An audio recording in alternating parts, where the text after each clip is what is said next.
राजस्थान के किसी भी भर्ती की तैयारी करने वाले सभी कैंडिडेट्स का स्वागत है। तो आज हम जो हमारा एक नया टॉपिक राज्यपाल, जो कि राजस्थान की राज व्यवस्था के तहत हम पढ़ेंगे। इस चैप्टर को पढ़ने से पहले मैं इस सब्जेक्ट का आपको परिचय दे देता हूँ, क्योंकि आज ही हम शुरू कर रहे हैं। जैसा कि आपने देखा ही होगा कि प्रत्येक एग्ज़ाम में अब राजस्थान की राज व्यवस्था से संबंधित जो प्रश्न हैं वो दिन ब दिन बढ़ रहे हैं, और जो परंपरागत सामान्य ज्ञान था, जैसे राजस्थान के इतिहास से, मेवाड़ से, महाराणा कुंभा, वो अब कम होते जा रहे हैं। और अब जो भी एग्ज़ाम के पेपर बन रहे हैं वो अब लगातार चारों ही सब्जेक्ट को बराबर वेटेज दे रहे हैं। और राजस्थान की राज व्यवस्था जो है वो बहुत ही छोटी है, बहुत ही छोटा सब्जेक्ट है और है भी इंटरेस्टिंग। और इस चैप्टर को जो मैं अब इस चैनल पर शुरू कर रहा हूँ, या इस सब्जेक्ट को मैं इस चैनल पर अब शुरू कर रहा हूँ, वो हम केवल डिस्कस के रूप में ही करेंगे। जैसा कि मैंने हेडिंग लगाई की पॉइंट, तो ये आपके की पॉइंट होंगे जिनको आधार बनाते हुए हम पढ़ेंगे। जैसा कि सबसे पहले भूमिका, फिर है वो पद का उल्लेख किस प्रकार से है, फिर राज्यपाल पद का उल्लेख, और इसमें भी अनुच्छेद 153 क्या है इस बारे में डिस्कशन करेंगे। और एक 7वां संविधान संशोधन 1956 में हुआ था। तो इस प्रकार से मैंने कुछ की पॉइंट बनाए हैं। इन की पॉइंट की सहायता से हम जो है वो चैप्टर को बहुत ही अच्छे से समझने का प्रयास करेंगे। और यहाँ पर आप देख सकते हैं कि मैंने हर प्रकार से नियुक्ति और किस प्रकार से इन्हें हटाया जाता है और किस प्रकार से इनका स्थानांतरण होता है, और राज्यपाल का जो उत्तराधिकारी है वो कौन होगा या कौन हो सकता है, क्या पुनर्नियुक्ति हो सकती है या नहीं। जैसे कि आपके मन में जो भी प्रश्न उठते हैं और जो भी आपके डाउट हैं, और एक जो बहुत ही महत्वपूर्ण वाद है बीपी सिंघल बनाम भारत सरकार वाद, तो इस प्रकार से मैंने कुछ की पॉइंट बनाए हैं। इन की पॉइंट की मदद से हम जो है पूरा चैप्टर समझेंगे। तो बिना देर किए शुरू कर देते हैं इस चैप्टर को। लेकिन इससे पहले मैं मेरा नाम बता देता हूँ। मैं जितेंद्र सिंह, जो कि काफ़ी समय से इस चैनल पर जो मैं वीडियो बना रहा हूँ उसके बाद से लगातार कमेंट आ रहे हैं कि जो नोट्स हैं वो की पॉइंट के रूप में आप चैप्टर को शुरू कीजिएगा। तो आप सभी की निवेदन पर अब जो है वो ये चैप्टर हम की पॉइंट, इसके बाद जो भी वीडियो आएंगे वो की पॉइंट पर ही आधारित होंगे। चलिए अब बिना देर के शुरू करते हैं। भूमिका। तो सबसे पहले भूमिका के रूप में अगर हम राज्यपाल जो पद है इसको देखते हैं, तो जिस प्रकार भारत में हमारे राष्ट्रपति होते हैं, भारत सरकार में राष्ट्रपति होते हैं, और राष्ट्रपति के जो भी कार्य हैं उसकी तुलना में राज्यपाल ये हमारे राज्यों में होते हैं। और एक राज्य के एक व्यक्ति एक से अधिक राज्यों का राज्यपाल हो सकता है, वो बाद में प्रावधान किया गया था। ठीक है, तो अब देखिए, जो कि राष्ट्रपति भारत सरकार में काम करता है, ठीक उसी प्रकार से राज्य में जो है वो राज्यपाल भी अपना कार्य करता है, अपने कर्तव्य का निर्वहन करता है। अब देखिए, राष्ट्रपति के पास अधिक शक्तियां हैं या फिर राज्यपाल के पास, तो इस बारे में हम देखते हैं। तो राष्ट्रपति के पास जो है वो शक्तियां अधिक है। और अब आपके मन में प्रश्न आ रहा होगा कि राज्यपाल जो है वो राज्य में अगर ना होता तो क्या होता। तो इसका जो है वो इस पर जो संविधान में बहुत ही अच्छी बहस हुई थी, और उसमें जो अपने अपने मत थे, जो संविधान निर्माता थे, उन कुछ ने कहा था कि राज्यपाल का पद है वो होना चाहिए, और कुछ ने कहा था कि राज्यपाल का पद नहीं होना चाहिए। तो उसके बाद में अंतिम जो निर्णय है वो ये किया गया कि राज्यपाल की अपने महत्वपूर्ण भूमिका होगी आने वाले भविष्य में। और आप सभी भी देखते ही होंगे कि जब भी सरकार संविधान के जो नियम कायदे हैं इनका पालन नहीं करती हैं, तो वहाँ पर राज्यपाल जो है वो पालन करने का बार बार जो है वो सरकार को गुजारिश करता है और आदेश देता है। अब देखिए, आपने देखा होगा कि पश्चिम बंगाल में आए दिन जो राज्यपाल और वहाँ की मुख्यमंत्री ममता बनर्जी के बीच लगातार जो वाद विवाद होता रहता है, तो वहाँ पर सरकार को लगातार दिशा दिखाने का, सरकार को नियंत्रित करने का एक प्रकार से राज्यपाल है वो कार्य करता है, और साथ ही साथ राज्य की प्रशासनिक व्यवस्था को भी अपनी नज़र में रखता है। तो इस प्रकार से राज्यपाल का पद है वो बहुत ही महत्वपूर्ण है। अब देखिए पद का उल्लेख, तो पद का उल्लेख है राज्यपाल पद का उल्लेख। सबसे पहले तो राज्यपाल का पद है वो आपके कनाडा के संविधान से लिया गया है, कनाडा के संविधान से लिया गया है। राज्यपाल का जो पद है वो कनाडा के संविधान से लिया गया है। हमारा भारत का जो संविधान है वो अनेक देशों के संविधान से कुछ भाग लेने के पश्चात बना है, और कुछ जो हमारे यहाँ के संविधान निर्माता थे उन्होंने भी अपनी तरफ से कुछ प्रावधान जोड़े थे, और उन सभी को अगर हम मिलाकर देखें तो हमें भारत का संविधान प्राप्त होता है। अब देखिए, और राज्यपाल का जो पद है इसका उल्लेख संविधान का जो भाग 6 है, भाग 6, संविधान का जो भाग 6 है, और उस भाग 6 में अनुच्छेद है 153 से 162। इन अनुच्छेदों में जो राज्यपाल पद का है वो उल्लेख है, राज्यपाल के क्या कर्तव्य होंगे, राज्यपाल की क्या शक्तियाँ होंगी, इन सभी का उल्लेख आपको अनुच्छेद 153 से 162 में देखने को मिलता है। तो यहाँ से 3 बातें हमें सीखने को मिल रही है कि राज्यपाल का पद है वो कनाडा के संविधान से लिया गया है, राज्यपाल पद का उल्लेख है वो भाग 6, और अगर अनुच्छेद पूछे तो 153 से 162 के मध्य में इसका उल्लेख है। अब देखिए ये राज्यपाल पद का उल्लेख अगर बात करें तो हर राज्य का एक राज्यपाल होगा, ऐसा इन्होंने ये लिखा है संविधान में। तो ये आपके अनुच्छेद 153 में इसका जो है वो ऐसी लाइन लिखी है कि प्रत्येक राज्य का एक राज्यपाल होगा, प्रत्येक राज्य का एक राज्यपाल होगा। तो ये अनुच्छेद 153 में है, और उसके बाद में ये तो बात ऐसे लिखी थी कि प्रत्येक राज्य का एक राज्यपाल होगा, लेकिन आगे जाकर एक 7वां संविधान संशोधन किया गया था। 7वां संविधान संशोधन मैंने पहले भी बताया 1956 में किया गया था।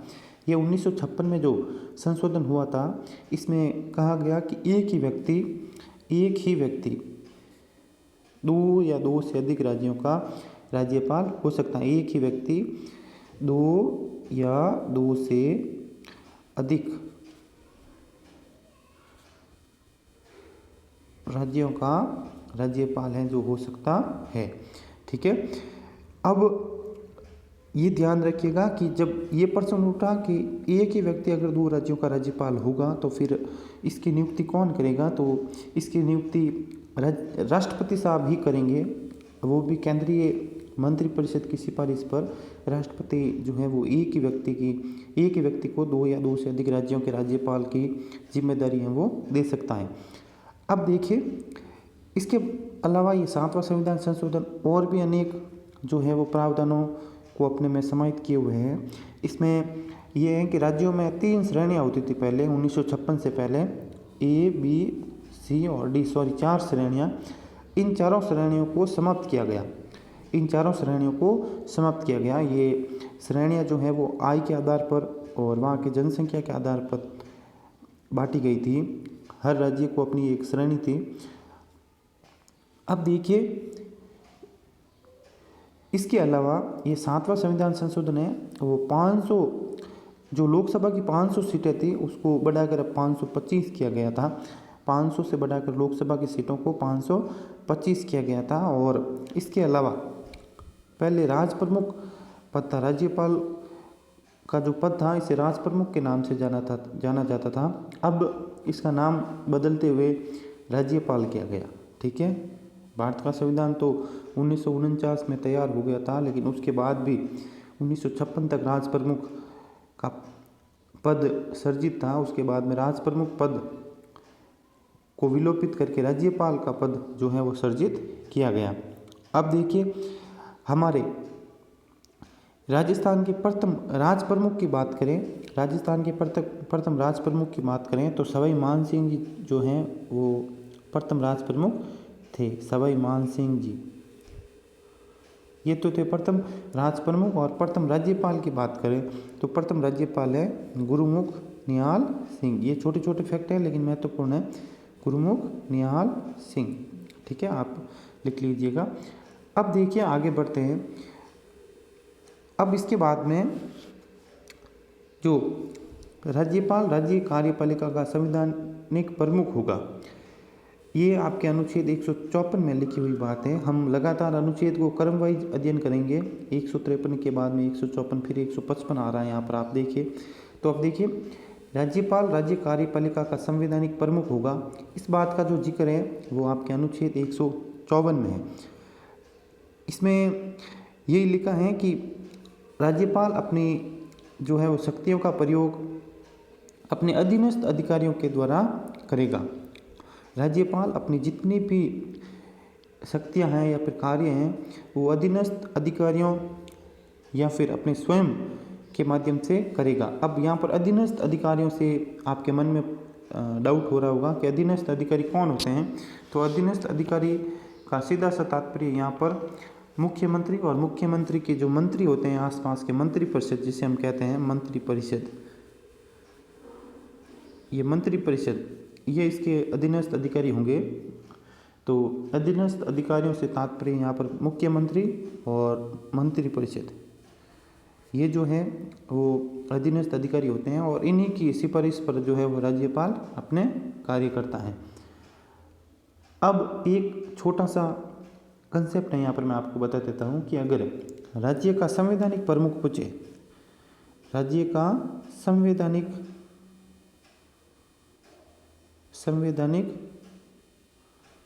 प्रमुख और राज्य का राजनीतिक प्रमुख, संवैधानिक प्रमुख है वो राज्यपाल होता है, क्योंकि संविधान में जो राजस्थान में संवैधानिक रूप से सबसे बड़ा पद है वो आपके राज्यपाल का है और राजनीतिक प्रमुख है वो मुख्यमंत्री होता है,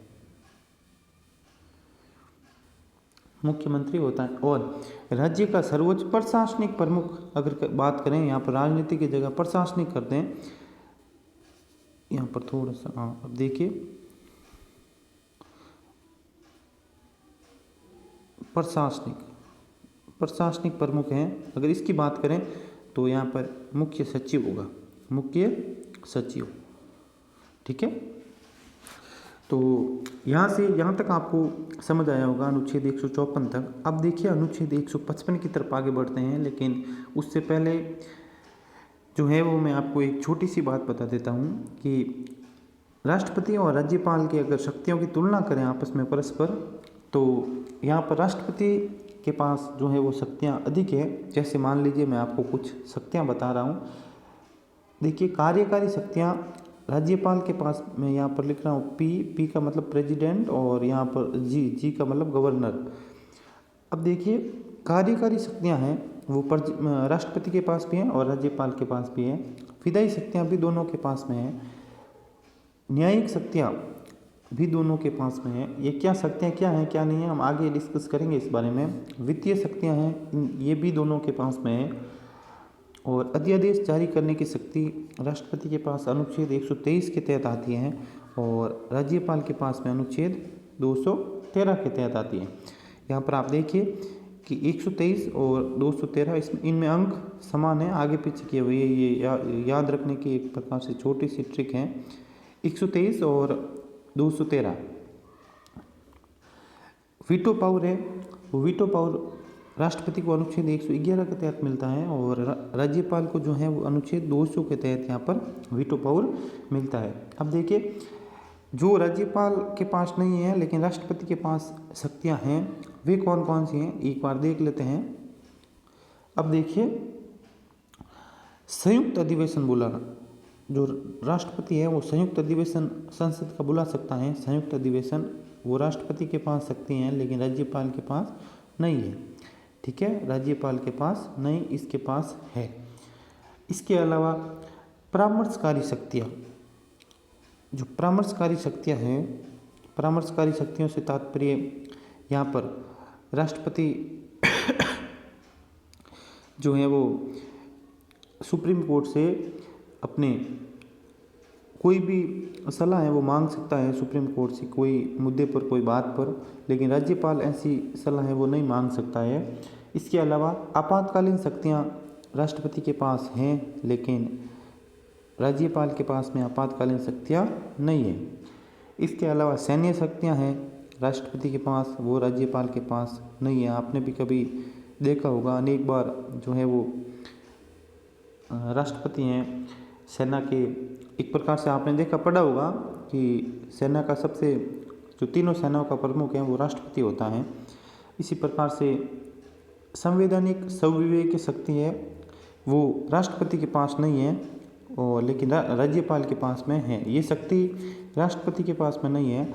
कभी भी अगर सरकार अल्पमत में है या फिर सरकार के पास बहुमत नहीं है, वहाँ पर राष्ट्रपति अपनी इच्छा से कार्य नहीं कर सकता है, लेकिन राज्यपाल है वो अपने स्वविवेक का प्रयोग करते हुए जो है वो फैसला ले सकता है। तो ये राष्ट्रपति और राज्यपाल के बीच में शक्तियों की तुलना का हमने विश्लेषण किया। अब देखिए अनुच्छेद 155 पर जाते हैं, और यहाँ पर आप देखिए अनुच्छेद 155 है वो राज्यपाल की नियुक्ति से संबंधित हैं। इसमें ये कहा गया है कि नियुक्ति की प्रक्रिया, अगर बात करें नियुक्ति की प्रक्रिया की, तो राज्यपाल की नियुक्ति है वो राष्ट्रपति करेगा, लेकिन राष्ट्रपति हैं वो केंद्रीय मंत्रिपरिषद की सिफारिश पर ही नियुक्ति करेगा। और एक बात यहाँ पर राज्यपाल की नियुक्ति और निर्वाचन पर संविधान सभा में बहस हुई थी। देखिए राज्यपाल की नियुक्ति पर या निर्वाचन पर संविधान सभा में इस पर काफ़ी बहस हुई थी। इसमें यही कहा गया था कि राज्यपाल का अगर नियुक्ति करें या फिर निर्वाचन, तो कुछ ने कहा था कि निर्वाचन कीजिए। तो जो नियुक्ति के पक्ष में जो भी संविधान बनाने वाले व्यक्ति थे, उन्होंने ये तर्क दिया कि अगर निर्वाचन यानी कि मतदान के द्वारा राज्यपाल का चुनाव किया जाएगा, तो फिर मुख्यमंत्री का किस प्रकार से किया जाएगा। तो इस पर जो हैं वो ये जवाब नहीं दे पाए थे, और इन्होंने कहा था कि दोनों ही पदों पर निर्वाचन की जो है वो रीति अपनाई जाए, विधि अपनाई जाए। तो इस बीच ये नियुक्ति वाले जो पक्ष में थे, इन्होंने कहा कि अगर दोनों के चुनाव जनता करेगी, तो फिर जो आपस में शक्तियां हैं इनके बीच में मतलब टकराव होगा, और उसके बाद में जो संविधान की मूल भावना है उसको ठेस पहुंचेगी। तो उसके बाद में अंतिम निर्णय ये लिया गया कि जो है वो राज्यपाल के पद की जो व्यक्ति है, पद पर जो नियुक्त होने वाला व्यक्ति है, उसकी नियुक्ति ही की जाएगी, ना कि निर्वाचन। इसको खारिज कर दिया गया और इसको स्वीकार कर दिया गया। अब देखिए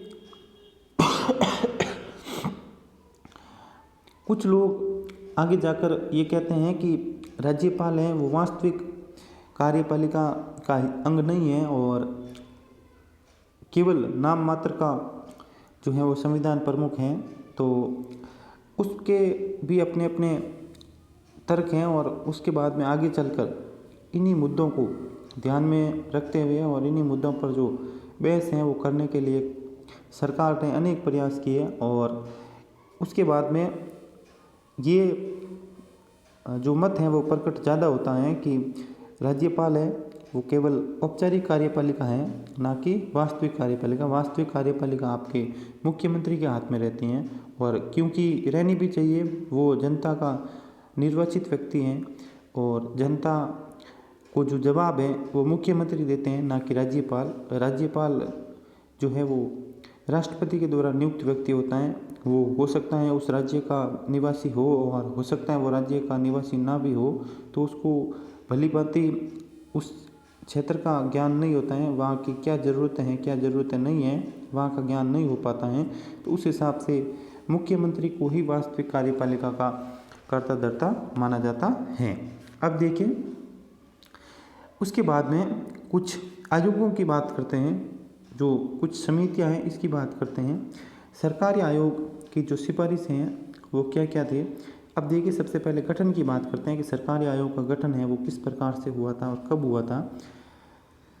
अब देखिए इनमें इस सरकारी आयोग के गठन है वो 1983 में हुआ था। सरकारी आयोग का जो गठन है वो 1983 में हुआ था। इसने अपनी रिपोर्ट है वो 1987 में सौंपी थी। 1983 में गठित और 1987 में इसने अपनी 4 वर्ष बाद रिपोर्ट छापी थी और सौंपी थी और 1988 में जो है वो सरकारी आयोग की रिपोर्ट है वो प्रकाशित की गई थी जनवरी के महीने में। जनवरी 1988 में सरकारी आयोग की रिपोर्ट प्रकाशित की गई थी।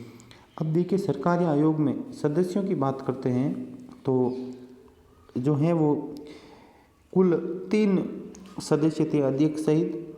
अब देखिए इसके अध्यक्ष थे वो रणजीत सिंह जी सरकारिया थे। रणजीत सिंह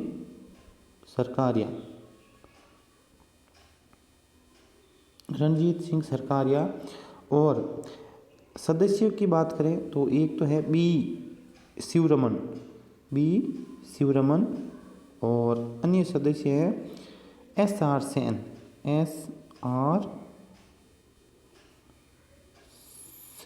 ये एक तो रणजीत सिंह जी सरकारिया ये अध्यक्ष थे, बी शिवरमन ये इसके सदस्य थे और SR सेन भी इसके सदस्य थे। ठीक है। अब देखिए इन्होंने कुछ जो अपनी सिफारिशें थी उनकी बात करें तो सत्तारूढ़ पार्टी के किसी सक्रिय सदस्य को उस राज्य में राज्यपाल नहीं बनाना चाहिए। पहली जो सिफारिश थी वो ये थी कि सत्तारूढ़ पार्टी जो वहाँ पर जैसे कांग्रेस है राजस्थान में, इसी के किसी सदस्य को उस राज्य में राज्यपाल नहीं बनाना चाहिए जो अन्य पार्टी द्वारा शासित हो तथा जहाँ तक संभव हो राज्यपाल सामाजिक और प्रशासनिक साख वाला तथा किसी क्षेत्र विशेष का प्रसिद्ध व्यक्ति होना चाहिए। पहली सिफारिश। दूसरी सिफारिश की अगर बात करें तो दूसरी सिफारिश ये थी कि राज्यपाल की नियुक्ति करते समय संबंधित राज्य के मुख्यमंत्री से परामर्श किया जाना चाहिए। ठीक है। लेकिन इस सिफारिश का उल्लंघन भी अनेक बार देखने को मिला जब 1981 में जम्मू कश्मीर में, उस समय जम्मू कश्मीर राज्य था, वर्तमान में तो अब केंद्र शासित प्रदेश है।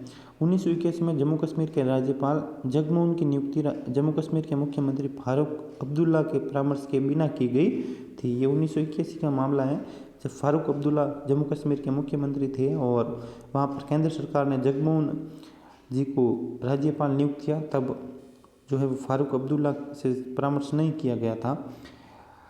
और तीसरी जो सिफारिश थी, राज्यपाल उस राज्य से बाहर का व्यक्ति होना चाहिए, अर्थात उस राज्य का निवासी नहीं होना चाहिए। ये याद रखिएगा कि ये सरकारी आयोग की जो है वो सिफारिश थी, उनमें से कुछ को सरकार ने माना और कुछ को नहीं माना।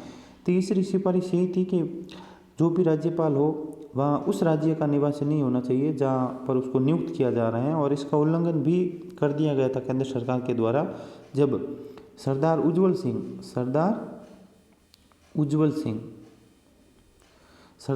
सिंह पंजाब के निवासी थे, फिर भी उन्हें पंजाब का राज्यपाल नियुक्त किया गया। इसी प्रकार एच.सी. मुखर्जी को पश्चिम बंगाल तथा मैसूर महाराजा को मैसूर का राज्यपाल बनाया गया था। तो ये 2-3 उदाहरण हमें देखने को मिले।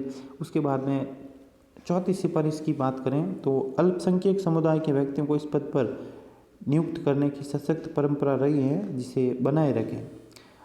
इन्होंने ये कहा था कि अल्पसंख्यक समुदाय के व्यक्तियों को इस पद पर नियुक्त करने की जो परंपरा है उसको आगे भी जारी रखें। ये इतनी महत्वपूर्ण नहीं है और ये सिफारिश केवल चर्चा बटोरने के लिए थी, क्योंकि कोई एक खास पद पर लगातार एक ही समुदाय के व्यक्ति को नियुक्त करना कहाँ उचित है।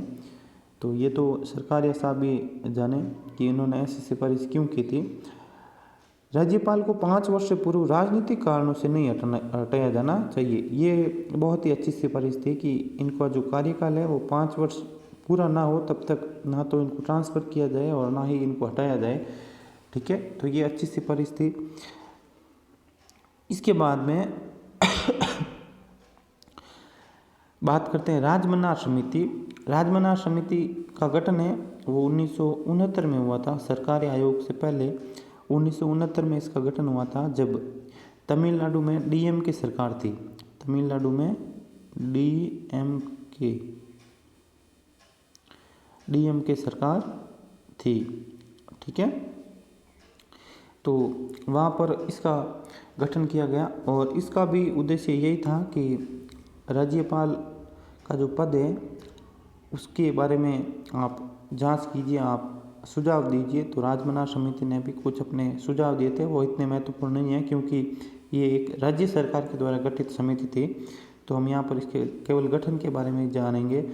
और अगर कभी प्रश्न आए कि राजमना समिति का संबंध किससे है, तो राजमना समिति का जो संबंध है वो राज्यपाल के पद से जुड़े मामलों को जांच करने के लिए था। इसके सदस्य एक बार देख लेते हैं थोड़े से सदस्य। वहीं पीसी चंद्रा रेड्डी और फिर हैं आपके लक्ष्मण स्वामी, ठीक है, लक्ष्मण स्वामी, ये इसके सदस्य थे। चलिए आगे देखते हैं पुंची आयोग है। वो पुंची आयोग का जो गठन है वो 2007 में कांग्रेस सरकार के द्वारा किया गया था।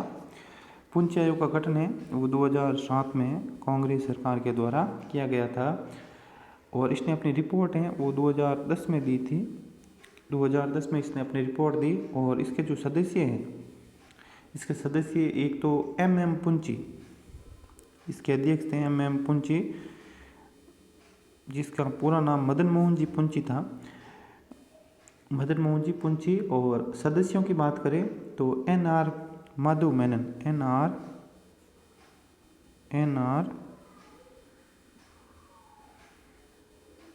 माधव मेनन और विनोद कुमार,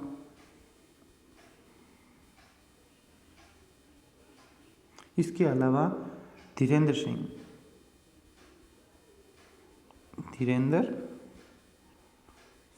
तो MM पुंची इसके अध्यक्ष थे, NR माधव मेनन, विनोद कुमार और धीरेन्द्र सिंह, ये पुंची आयोग में शामिल थे, जिसका गठन 2007 में किया गया, जिसने अपनी रिपोर्ट 2010 में सौंपी थी। इस पुंची आयोग की जो प्रमुख सिफारिशें थी, इसकी अगर बात करें तो पहली जो सिफारिश है वो ये थी कि राज्यपाल का कार्यकाल निश्चित होना चाहिए, इसकी पदच्युति केंद्र सरकार की इच्छा पर निर्भर नहीं होनी चाहिए।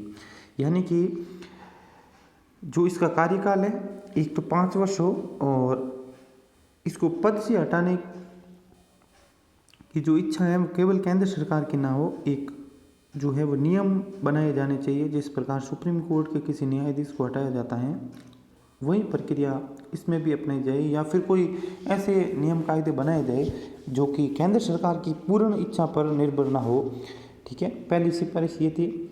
राज्य की विधानसभा से पारित विधेयक पर राज्यपाल को 6 महीने के अंदर निर्णय लेना चाहिए। अब अनेक बार देखा गया है कि राज्यपाल कई वर्षों तक जो है वो किसी विधेयक पर अपनी ना तो सहमति देता है और ना ही असहमति देता है। तो इसको इन्होंने गलत माना और इन्होंने कहा कि राज्यपाल को 6 महीने के अंदर जो है वो निर्णय देना चाहिए। अगर आप स्वीकृति दें तो भी ठीक, और ना दें तो भी मना कीजिए। इसके बाद में तीसरी जो सिफारिश थी वो ये थी कि स्वास्थ्य, शिक्षा, इंजीनियरिंग और न्यायपालिका आदि क्षेत्रों में जो नई अखिल भारतीय सेवाएं हैं इसको सर्जित किया जाए। ये राज्यपाल के पद से संबंधित नहीं थी तो इतना महत्व देने की जरूरत नहीं है। चौथी सिफारिश, राज्य सरकार की इच्छा के बगैर राज्यपाल के किसी मंत्री के खिलाफ मुकदमा चलाने का जो आदेश है उसको देने का अधिकार राज्यपाल को दिया जाना चाहिए। इन्होंने ये कहा कि राज्य सरकार की कोई मंत्री है राज्य सरकार में और वहाँ पर उसको अगर किसी मुकदमे में शामिल किया जाना चाहिए, अगर कोई मुकदमा चलाना है तो फिर जो है वो राज्यपाल को आदेश देने का भी अधिकार होना चाहिए।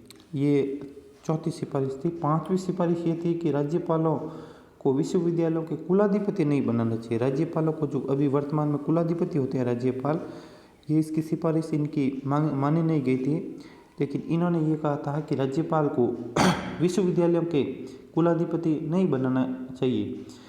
छठी सिफारिश की बात करें तो छठी सिफारिश ये थी कि राज्यपाल को भी राष्ट्रपति की तरह महाभियोग प्रक्रिया से ही हटाया जाना चाहिए।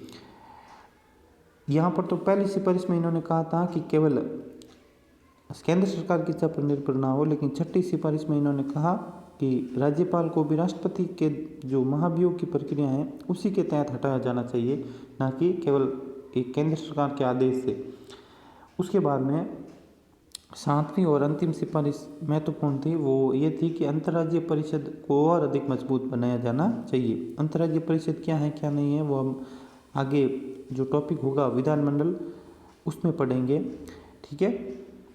अंतर्राज्यीय परिषद को और मजबूत बनाया जाना चाहिए। चलिए, तो ये अनुच्छेद 155 तक की जो घटना थी, अनुच्छेद 155 तक हमने पूरी डिटेल से बात की। इन की पॉइंट की मदद से पढ़ने का यही फ़ायदा है कि कम समय में हम जो है वो ज़्यादा मैटर को पढ़ सकते हैं कम समय में। तो आपको ये वीडियो पसंद आया होगा। अगर वीडियो पसंद आता है और अगला जो अनुच्छेद 156 से लगाकर हम जो भी हमारे समय के अनुसार पढ़ेंगे, हम ये टॉपिक और ये सब्जेक्ट बिल्कुल पूरा करेंगे। तो मिलते हैं नेक्स्ट वीडियो में, तब तक के लिए थैंक यू। जय हिंद।